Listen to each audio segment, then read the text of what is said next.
Hello အားလုံးပဲမင်္ဂလာပါကျွန်တော်ရဲ့ Sport မြန်မာ YouTube Channel နေပြီးတော့အားလုံးကိုပြန်လည်ကြိုဆိုလိုက်ပါတယ်။မနေ့ကပွဲစဉ်မှာဥပကစ္စတန်တင်ရရှိသွားတဲ့တွင်းကိုတကယ်ပဲလူကြုံပေါ်ဖြစ်နေတာလား။ပိဿတိချားတိုင်းမှာတော်လေးကိုငင်းပွားဖွယ်ဖြစ်ခဲ့တဲ့ဒီအခြေအနေကိုဘောလုံးစင်းမြတိုင်းဖြေရှာကြည့်ရအောင်။အဖြေကတော့လူမကြုံပါဘူးတဲ့ဗျာ။အဲ့ဒီဖြစ်စဉ်မှာဥပကစ္စတန်ကသမားနီလူဖာဟာလူကြုံအနေထားမှာရှိနေတာမှန်ပေမဲ့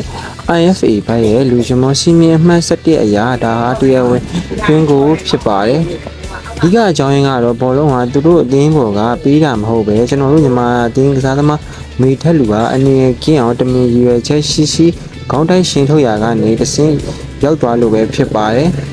။စီမီရတိုက်စစ်ကစားသမားတူကပြိုင်ပွဲရဲ့ကစားရနေရာနေလွန်ထွက်လာတဲ့ဘောလုံးကိုရရှိရင် onside ကျုံးဝင်ပါဘူးဒါပေမဲ့မတော်မဆထင်းပြီးတာမျိုးဖြစ်စဉ်ဝဒမပို့ထုတ်လိုက်လို့ပြန်ထွက်လာတာကိုပိတ်သိမ်းရင်တော့ယွန်းချဘောဖြစ်ပါတယ်အခုကတော့မြန်မာကစားသမားကိုယ်တိုင်ရှင်းထွက်ရာကနေရတာမို့ဥပဒေနဲ့အညီကိုပြေးခွင့်ပြုပေးခဲ့တာပဲဖြစ်ပါတယ်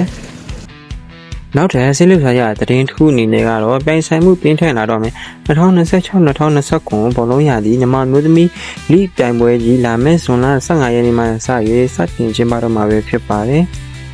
ယခုနှစ်မှာတော့ကလပ်အသင်းဖြစ်တဲ့ရတနာပုံနဲ့ဇက်ကပင်ယူနိုက်တက်တို့ပါဝင်လာလို့စုစုပေါင်း10သင်းအထိပုံမတိုးမြင့်ရှင်ပြိုင်သွားမှာပါ။ပွဲစဉ်တွေကိုတော့ရန်ကုန်မြို့ကကွင်းနေပြင်ပသိမ်မြို့က9သိန်းအားကစားကွင်းမှာပါကျင်းပသွားမှာဖြစ်ပြီးရန်ကုန်ယူနိုက်တက်နဲ့အေယာဝတီယူနိုက်တက်အသင်းတို့ကတော့အိမ်ကွင်းပွဲစဉ်တွေကိုလက်ခံကျင်းပသွားပွဲရှိနေပါတယ်။ဒီပြိုင်ပွဲကိုဇွန်လ15ရက်ကနေ2029ဇန်နဝါရီအထိ8လအကြာကျင်းပမည်ဖြစ်ပြီးပွဲစဉ်90လုံးကို MRT4 နဲ့ Channel 7ရုပ်သံလိုင်းနဲ့ Young Play Sport တို့ကနေပြီးတော့တိုင်းရိုက်လွှင့်သွားမယ်လို့ကြားသိရပါတယ်။သမိုင်းတစ်လျှောက်မှာတော့ ISP တင်နဲ့မြောက်ဝတီတင်တို့ကချန်ပီယံ3ချိန်စီရရှိထားပြီးလက်ရှိချန်ပီယံကတော့ ARD United တင်ပဲဖြစ်ပါတယ်။ကဲဒီနှစ်ကော